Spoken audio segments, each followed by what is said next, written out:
ঈদ মোবারক সবাইকে। ডে 2 এর ব্লগ নিয়ে চলে আসলাম। আজকে তেমন কিছুই করি নাই, ঘুম থেকে উঠে আমার বিউটিফুল আম্মাকে দেখলাম, সবাই দেখো। আর আমি কিন্তু মাছ দিয়ে ভাত খেয়েছি। ইদানিং আমার মাছে আর শাক সবজির প্রতি একটু ফ্যাসিনেশন বেড়ে গেছে, আগেই বলছি।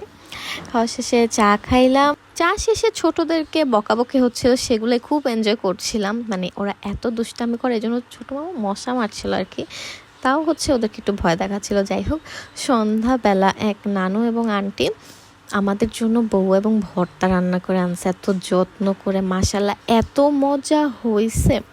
আমি তো এত এক্সাইটেড ছিলাম, মানে কখন আসবে জন্য সন্ধ্যা থেকে পেট খালি করছিলাম, কখন খাবো। আসার পরে তো ফ্যামিলির সবাই মিলে বসে পড়লাম খাওয়ার জন্য।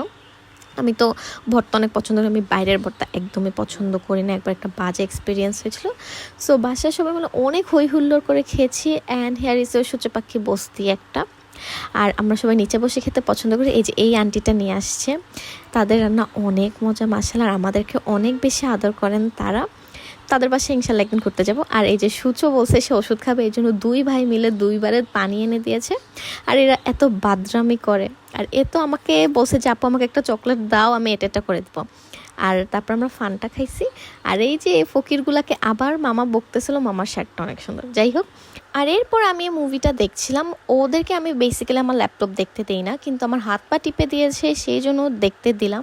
আর এইভাবেই সারাদিনটা চলে গেল। আজকের ব্লগটা এ পর্যন্ত। এটা আমার ফিড টু। Okay, by.